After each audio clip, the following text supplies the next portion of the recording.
Nessa aula nós veremos a estimativa de duração das atividades. Então nós já temos o nosso cronograma praticamente formado a partir do diagrama de rede, onde tem toda a sequência das tarefas que foram listadas no 6.2. Então a gente tinha o plano de gerenciamento do cronograma, temos aqui a lista de tarefas ou lista de atividades, aqui nós tínhamos a sequência e o diagrama de rede. O que falta agora? Faltam as durações para que a gente possa culminar o nosso cronograma do projeto que vai ser definido no próximo processo. Então, o cronograma aqui que ainda vai ter algumas ferramentas e ajustes lá para a gente. Então, estamos no nosso capítulo 6 de cronograma. Vamos agora para a estimativa de duração, nosso quarto processo. Então, o objetivo dele é exatamente esse, de estimar o esforço aqui do trabalho, na verdade, as durações que são expressas em números de período de trabalho. O que significa isso? Um dia, uma hora, uma semana, um mês. São períodos necessários para começar a tarefa e terminar a tarefa. Uma atenção muito importante, embora isso não fique muito destacado lá no guia PMBOK, mas para você que elabora cronogramas, a duração é quando começa a tarefa e quando termina a tarefa. Muita gente, Mário, mas que óbvio, né? Quando começa a tarefa, quando termina a tarefa. Sim, porque tem gente que coloca o trabalho da tarefa, e o trabalho é um outro conceito. Então, imagina aqui que eu estou fazendo um processo de compras que demora 2 meses. Então, aqui eu vou escrever que a tarefa dura 60 dias. Eu não necessariamente estou trabalhando 60 dias. Eu venho aqui, trabalho 8 horas no primeiro dia, por exemplo, 8 horas no segundo dia, faço o edital de compras aqui, e aí eu mando, coloco aí na praça, ou mando por e-mail, divulgo em algum lugar, fico esperando, por exemplo, 30 dias para receber as respostas, e aí eu dou uma analisada nas respostas e encerro aquele projeto lá depois de algum tempo. Então, 60 dias não significa necessariamente que você está trabalhando todos os dias. É que começa o trabalho e termina o trabalho.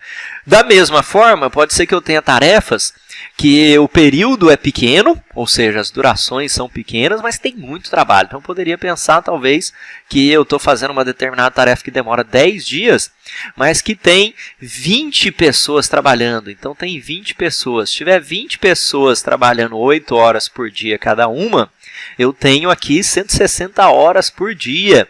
Vezes 10 dias, eu tenho 1.600 horas de trabalho, ok? Então, o trabalho depende de atribuir recursos, que vai ocorrer lá no nosso capítulo 9, quando a gente tiver no processo 9.2, estimar recursos. Aqui a gente está preocupado com o quê?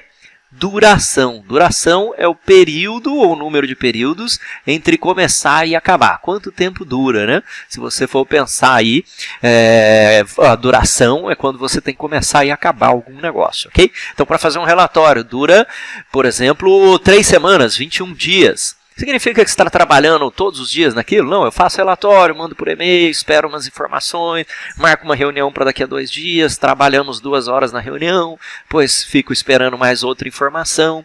Então, não necessariamente está trabalhando, ok? Durações das atividades, quando começa e quando acaba. Vamos lá para as nossas entradas, ferramentas e técnicas e as saídas aqui. Processo de planejamento, óbvio, entra plano de gerenciamento do projeto, documentos de projeto. E os nossos famosos fatores ambientais da empresa e os ativos de processos organizacionais. E aqui tem bastante ferramenta bacana. Opinião especializada que nós já conhecemos, nós vamos ver como fazer analogia com outros projetos parecidos.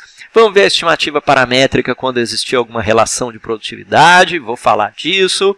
Nós vamos ver a nossa estimativa de 3 pontos, pessimista, otimista e mais provável.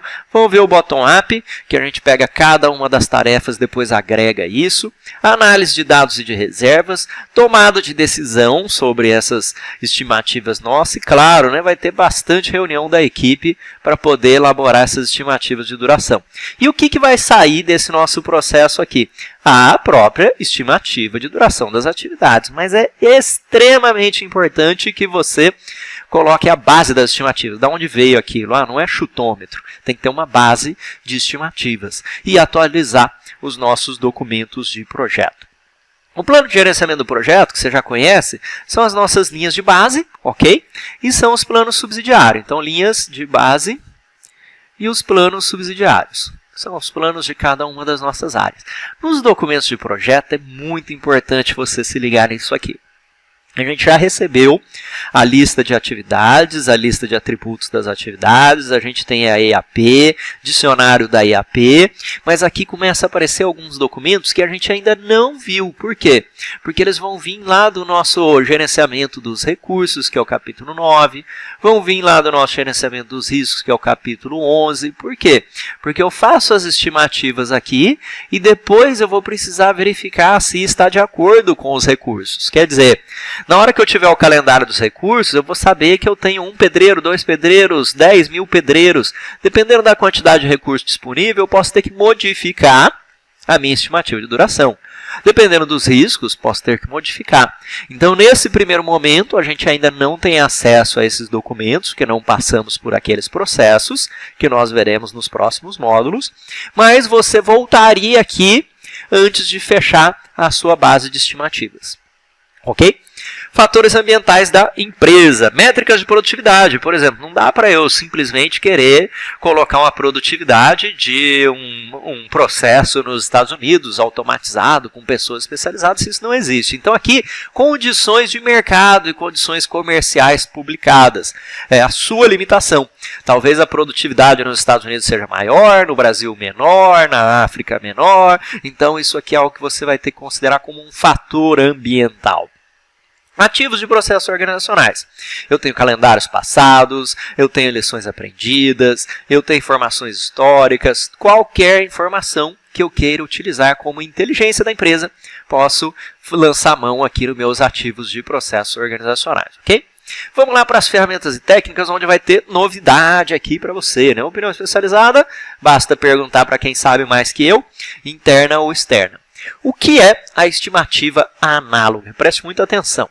Ele usa alguns parâmetros aqui para você poder chutar algo parecido com o que você viu no passado. Então, uma estimativa análoga é quando eu acho um projeto similar e daí eu faço um chute dirigido. Aqui é realmente um chute de ordem de grandeza, ok? Então, imagina, só para eu poder começar as minhas estimativas. Vamos construir uma casa.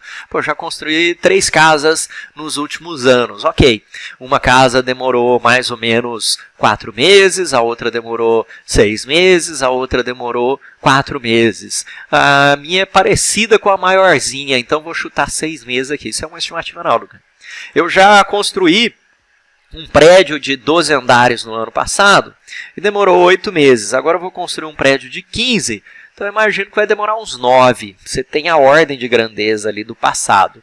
Mas ela é bem precisa. Então, pensando aqui em prós e contras, ela é rápida. Então, poxa, se você precisar dar uma informação rápida ali, mas ela é bem imprecisa. Então, ela é uma ordem de grandeza, rápida e imprecisa.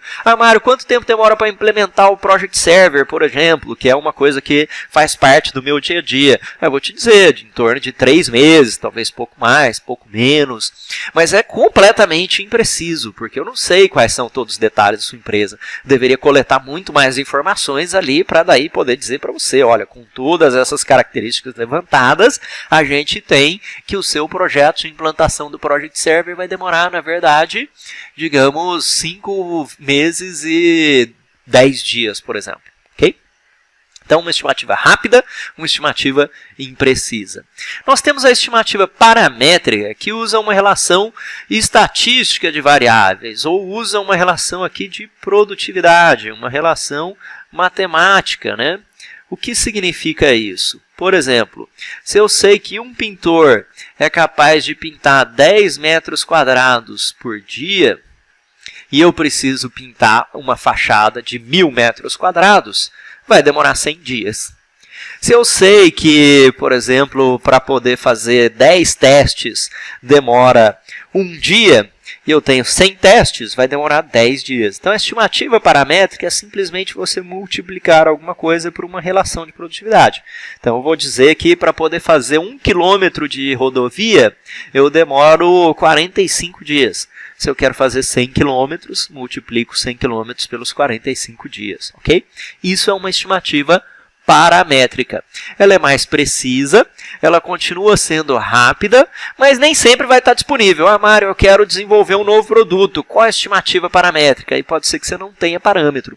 Esses parâmetros ocorrem em atividades que são mais padronizadas, como, por exemplo, a construção civil, né? Você sabe quantos dias demora para fazer 1 metro quadrado de laje, você sabe quanto demora para fazer a pintura de uma fachada. Você tem algumas atividades lá que, embora o projeto seja novo e seja único, você tem algumas atividades que têm já essa padronização de produtividade, ok?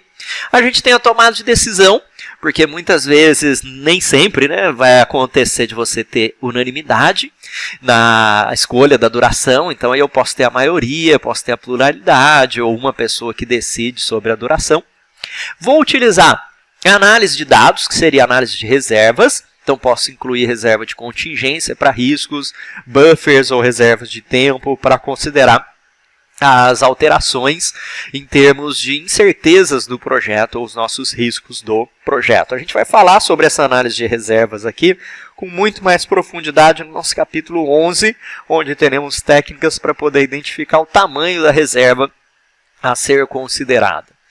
Estimativa de 3 pontos. Eu particularmente gosto muito dessa estimativa de 3 pontos. Existem duas opções de você utilizar, que é a estimativa de 3 pontos simples aqui, chamada realmente de 3 pontos. Basta eu somar o otimista com o mais provável, com o pessimista dividir por 3. E existe a fórmula PERT, que é o Program Evaluation and Review Technique, onde você dá um peso maior, multiplica por 4, a mais provável, e você tem o desvio padrão, que é muito bacana.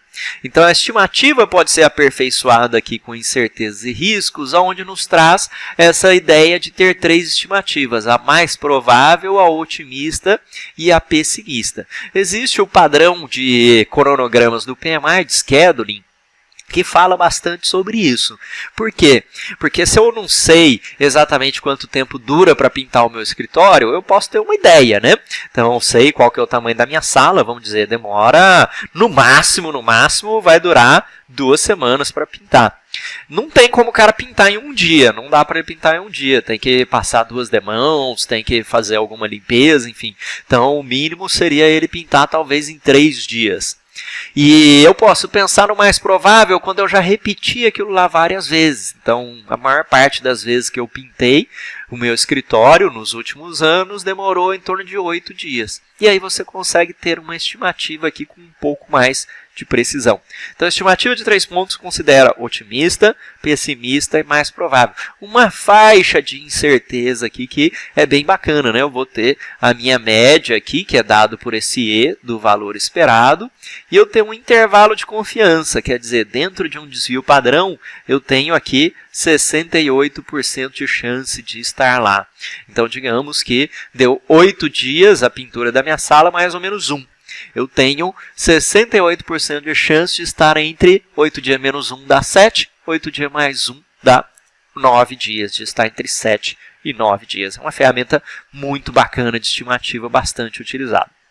A saída nossa vai ser a própria estimativa de duração das atividades, a avaliação quantitativa aqui do número de períodos de trabalho para cada tarefa. E essas estimativas devem ser realistas e combinadas, né, acordadas pela equipe de projeto, que são os responsáveis por executar. E também acordadas com os stakeholders, que é quem vai esperar os benefícios daquilo. Sempre lembre-se de manter as bases de estimativa. De onde veio isso? A gente pegou histórico, a gente pegou opinião especializada, enfim, de onde saiu aquelas informações. Porque durante o projeto você vai ter que atualizar os documentos, pode ser que você precise revisar as bases de estimativa, e daí você vai falar, de onde veio isso? Não sei, a gente chutou da cabeça de alguém, não tem a base de estimativas. Aí fica muito difícil você atualizar aquilo, ok? Bom, fluxo de resumo desse nosso processo, então 6.4, o que ele recebe? Ele recebe o nosso plano, que vem com todos os outros subplanos, né, de cronograma de cada uma das áreas. Recebe também os documentos de projeto e atenção aqui para os referentes a recursos e riscos, que nós vamos ver mais adiante. Nesse primeiro momento que você não tem acesso a isso, você estimaria com base nas outras técnicas, sem considerar a disponibilidade de recursos e de riscos. Mas depois você voltaria para ver fatores ambientais da empresa e ativos de processos organizacionais. E a saída, que são documentos de projeto, também documentos de projeto, mas quais são? As próprias estimativas, que vão atualizar os atributos das tarefas, e as bases dessas estimativas, além de atualizações dos documentos de projeto se for necessário, ok?